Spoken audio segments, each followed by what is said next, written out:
ವಾಲ್ಮೀಕಿ ನಿಗಮದ ಕಚೇರಿ ಮೇಲೂ ಕೂಡ ಅಧಿಕಾರಿಗಳು ದಾಳಿಯನ್ನು ನಡೆಸಿ ಸತತವಾಗಿ ನಿನ್ನೆಯಿಂದಲೂ ಕೂಡ ಪರಿಶೋಧನೆ ನಡೆಸ್ತಾ ಇದ್ದಾರೆ. ಇನ್ಫ್ಯಾಕ್ಟ್ ಇದೇ ಕಚೇರಿ ಇಡೀ ಹಗರಣದ ಕೇಂದ್ರ ಬಿಂದು. ವಾಲ್ಮೀಕಿ ನಿಗಮದಲ್ಲೂ ಕೂಡ ಅಧಿಕಾರಿಗಳು ಶೋಧ ಕಾರ್ಯವನ್ನ ಮುಂದುವರಿಸಿದ್ದಾರೆ.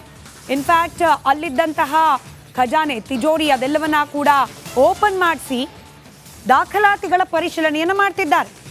ಒಂದು ತಿಜೋರಿ, 2 ಡ್ರಾವರ್ ಓಪನ್ ಮಾಡಿಸಿ ಅದರಲ್ಲೂ ನಕಲಿ ಕೀಯನ್ನ ಮಾಡಿಸಿ ಅದನ್ನು ಓಪನ್ ಮಾಡಿರೋದಂತೆ.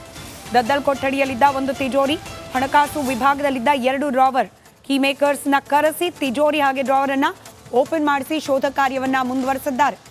1.5 ತಿಂಗಳಾಗಿದೆ ಹಗರಣ ನಡೆದು. ಇದಾದ ಮೇಲೆ ಹಣ ಅಂತೂ ಸಿಗ್ಲಿಕ್ಕೆ ಸಾಧ್ಯ ಇಲ್ಲ. ಹಣ ಅಲ್ಲಿದ್ದು already crypto currency, gold biscuit, cheque ಇತ್ಯಾದಿಯಾಗಿ ತೆಲಂಗಾಣ ತನಕ ಹೋಗಿ ವಾಪಸ್ ಬಂದಿದೆ ಬೆಂಗಳೂರಿಗೆ.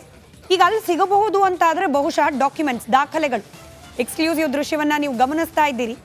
ಕೀ ಮೇಕರ್ಸ್ನ ಕರೆಸಿ ಆ ತಿಜೋರಿಯನ್ನ ತೆರೆಸಿ ಅಲ್ಲಿರುವಂತಹ ದಾಖಲಾತಿಗಳನ್ನ ಪರಿಶೀಲನೆಗೆ ಒಳಪಡಿಸಿದ್ದಾರೆ.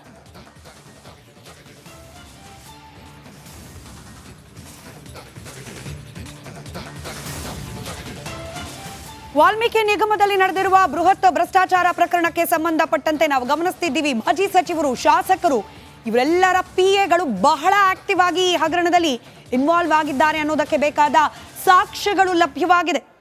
25 ಲಕ್ಷ, 50 ಲಕ್ಷ ನೇರವಾಗಿ PAಗಳ ಕೈಗೇನೆ ಕೊಟ್ಟಿರೋ ಬಗ್ಗೆ ಈಗ ಆಲ್ರೆಡಿ ಲಾಕ್ ಆಗಿರುವ ಆರೋಪಿಗಳು ಮಾಹಿತಿಯನ್ನು ಹಂಚಿಕೊಂಡಿದ್ದಾರೆ. ಶಾಸಕರು, ಮಾಜಿ ಸಚಿವರಿಗಿಂತ PAಗಳದ್ದೇ ಕಾರವಾರು. 25 ಲಕ್ಷ 2 ಬ್ಯಾಗ್ನಲ್ಲಿ ಹಣವನ್ನ ಪಡೆದಿದ್ದ ಹರೀಶ್ ನಾಗೇಂದ್ರ ಅವರ PA.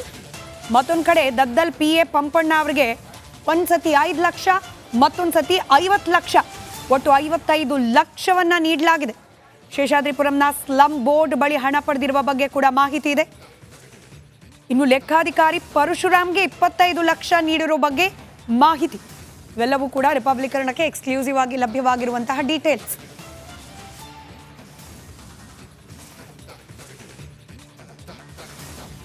ಮತ್ತಷ್ಟು ಡೀಟೇಲ್ಸ್ ನಮ್ಮ ಪ್ರತಿನಿಧಿ ಧ್ರುವ ನೀಡ್ತಾ ಹೋಗ್ತಾರೆ. ವಾಲ್ಮೀಕಿ ನಿಗಮದ ಕಚೇರಿ ಬಳಿಯಿಂದಲೇ ವಸಂತನಗರ, ಅಲ್ಲಿಂದಲೇ ನೇರ ಸಂಪರ್ಕದಲ್ಲಿದ್ದಾರೆ ಧ್ರುವರಾಜ.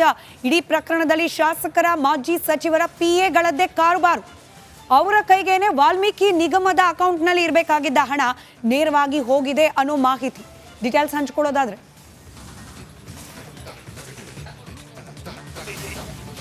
ಸ್ಮಿತಾ, ಮುಖ್ಯವಾಗಿ ಮಾಜಿ ಸಚಿವರು ಮತ್ತು ಶಾಸಕರೇನಿದ್ದಾರೆ ಅವರ PAಗಳೇ ಇದರಲ್ಲಿ ಪ್ರಮುಖ ಪಾತ್ರವನ್ನ ವಹಿಸಿರೋದು ತನಿಖೆಯ ವೇಳೆ ಗೊತ್ತಾಗಿರುವಂಥದ್ದು. SIT ಅಧಿಕಾರಿಗಳು ತನಿಖೆಯನ್ನ ನಡೆಸಿದ ಸಂದರ್ಭದಲ್ಲಿ ಈ ಫಸ್ಟ್ ಬ್ಯಾಂಕ್ನ ಅಧ್ಯಕ್ಷ ವರ್ಮಾ ಅವರೇನಿದ್ದಾರೆ ಅವರು ಬಾಯ್ಬಿಟ್ಟಿರುವಂತಹ ಪ್ರಕಾರ ನಾನು 25 ಲಕ್ಷ ಹಣವನ್ನ ಮಾಜಿ ಸಚಿವ ನಾಗೇಂದ್ರ ಅವರ PA ಹರೀಶ್ ಅವರಿಗೆ ನೀಡಿದ್ದೇನೆ.